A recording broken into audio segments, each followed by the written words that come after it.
Right, and with Mark, we'll start first, talk about the 130th year celebration. It's the birthday today, obviously Saturday the game, former players coming back.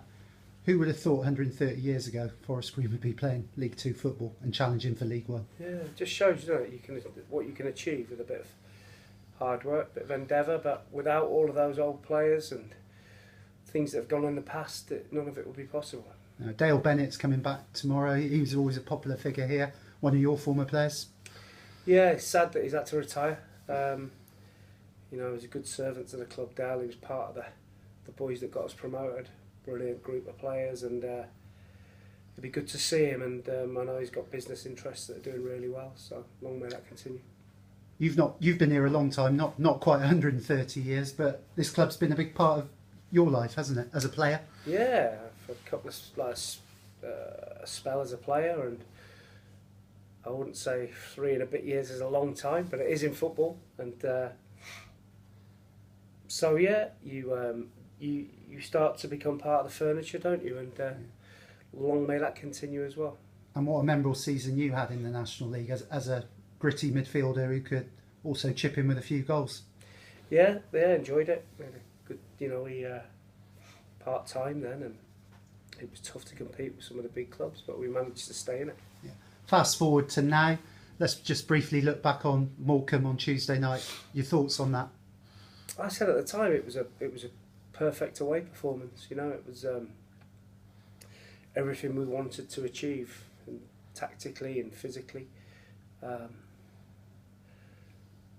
I know we could have played Jack from the start. I know we could have played Aaron Collins from the start, but we chose not to for certain reasons, and it worked, and we managed to keep both of them fresh for Saturday. Yeah. Do you now have a handle on what is your starting 11, or do you still view it as it's a squad game? It's definitely a squad game because we have an awful lot of games coming up, and the boys that are not in the team at the minute have to be ready. Like I said, they have to concentrate, and it showed the effect that boys that come off the bench can have the other night. It can be devastating, and we have to. The boys that come off the bench, they have to be ready, and they have to have that effect. Last Saturday, we didn't have as much an effect as when we came off the bench, but on the other night at Morecambe, we certainly did, and it's important that those boys understand that. Yeah, I guess we can call these players that come on game changers. There's a bit of a trend, isn't there? People are calling them finishers, game changers. They're just players that are, at the moment, not in the team, and got to work even harder. So in training, I expect them to work really hard and give me a problem, because sooner or later they will get an opportunity through suspension, through injury, loss of form. I have to be ready. Yeah. You said to me after the whistle, you were staying overnight in Morecambe. The players were going to jump in the Cairo chamber, and well, if I jumped in it, I would definitely lose weight. But it's a good thing to refresh the body. You're trying to gain any small margin you can, and it's difficult when you travel that far north to get back at a reasonable time where the players can catch up on their sleep. So we tried to, instead of staying the night before, we stayed the night of the game so that they could sleep, get up at a reasonable time, have their breakfast and travel home, and then have a rest day. So with that in mind, are the players fresh in mind and body now? They should be. We'll find out tomorrow. If we can start like we did last Saturday, then that'll be fantastic. So I was so impressed with the first 60 minutes last year. And if we can recapture that and make it last a little bit longer, then we'll be all right. Yeah. Moving on to Crewe on Saturday, another big game, but one you must be relishing, top of the table clash. Yeah, of course, looking forward to it. It's two really good football teams. They've had a great start to the season, got some good players, got a lot of rotation in their team, and you can tell that their players are coached, or the team can tell that the team is coached. The way they play, the way they move. It's not about individuals; it's about the whole team moving together, with and without the ball. They're not dissimilar to what we try and do. Are you surprised how well they've started this season? Not really. If you catch Crewe on a wrong day, they can make you look silly. And we had 2 great games against them last year. Probably stopped us getting automatic promotion up there. in the hail and the rain when we were 3-1 up. So they've got some good players, but so have we. Yeah. Only Man City and Liverpool have scored more goals than Crewe, so they're real sharpshooters. But obviously yourselves most clean sheets in League Two, so it's an interesting matchup. I think we've got the most clean sheets in England, haven't we? One of them. So fair play. Should be a good game then. Yeah. I just hope we can do ourselves justice and give a good account of ourselves against a really good team. Yeah. Crewe have always been known as a footballing team. Do they still possess that football ethos of passing the ball? Yeah, I can remember playing against them. You know, Dario Gradi, the manager, and the players that they produced. You know, you look back at some of the names and the way they played was always difficult to play against them. Obviously, the manager Dave was a player there as well, and he's carried that on, and they are really difficult to play against. Yeah. What are the players that your defenders and the rest of the team are going to have to nullify on Saturday? Who sort of stands out for you? Well, they've got a lot of threats all over the pitch. Obviously, the centre forward is scoring goals. Porter, the left winger, Kirk on his day is a live wire, a handful. They've got a lot of good threats. Ainley, people like that. The midfield player, Paul Green, experienced. He drives the team forward. So, listen, for us to win, we have to play well, and that's the aim. Yeah, they've got a former Forest Green player in their squad as well, Daniel Powell, who was here as a youngster under Dave Hockaday. Great player in his time there. Is he still a threat? He's injured, I think, at the moment, right. But he's very, very quick. Daniel, I know him, and when he's fit and fiery, he's a big threat. Yeah, but these are the games you, as a manager and as players, should want to be involved in. I mean, you've got another tasty one next week down the road against Cheltenham. And fans, hopefully. Yeah. It's one the fans should want to be involved with.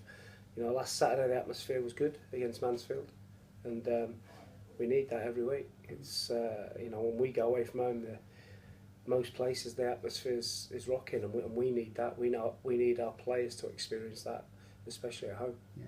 You look at the League Two table at the moment; it's very, very congested. A win can take you to the top. A defeat can drop you to 5th or 6th. A little bit like the top of the Championship. Yeah, I think there's a little bit of a gap growing, isn't there, from 8th downwards. You know, so if you can get into that group and be consistent, you can start to take your pressure off you a little bit in terms of you knowing you're going to be in and around the playoffs, and then try and kick on and aim for the top 3. But it's a really even league this year, I think. Yeah, I just want to mention Matty Stevens. How pleased have you been with Matty? I know he's not delivering in terms of goals quite yet, but his general all-round play. We've asked him to do something a little bit different than he's been used to in terms of defensively, his position defensively, or when we haven't got the ball. I think he's more disciplined than, say, Aaron Collins in that respect. But his work rate is he'll be the biggest distance coverer probably tomorrow again, and I've been really pleased with him. I think he's done great. Great lad, works his socks off. It's all about the team for him. It's what the team achieves. He's not worried. Of course, he wants to score, but if we win, he's delighted. Yeah, I'm just going to run through the players that have been struggling with little knocks at the moment. If you could give us an update. How's Matt Mills? Matt Mills is probably a week's training away. He's back running, back outside on the pitch. So he's probably a week away, but we want to make sure when he's back this time, he's back and he stays back for the rest of the season. I spotted Nathan McGinley on Tuesday at Morecambe doing a bit of a warm-up. How's Nathan? Yeah, he's fit. Good. He's involved in the squad tomorrow. Yeah. Dale Grubb still long-term, I assume? Yeah, Dale's out for a while with his thigh. And finally, how's George Williams' rehab going? When are we likely to see George kicking the football? I don't know. It's a slow one. It was a nasty injury in terms of the break and the ligament damage. So we're still waiting for his wound to heal, and so he can crack on with his rehab. And how's his morale? How's he around the place? I've seen him around. He's still smiling. Yeah, he's been good. Just got to keep picking him up because he sees what the boys are doing on the pitch, and he wants to go and help them, but he understands that he might be one that, come the running, is a big threat for us. Last one from me, FA Cup draw earlier in the week. It's now transpired that you'll be playing Billericay at home. Thoughts on that one? makes a change from the draws we usually get. We usually get a good League One team away, and we're the underdogs, and it becomes a tough game for us.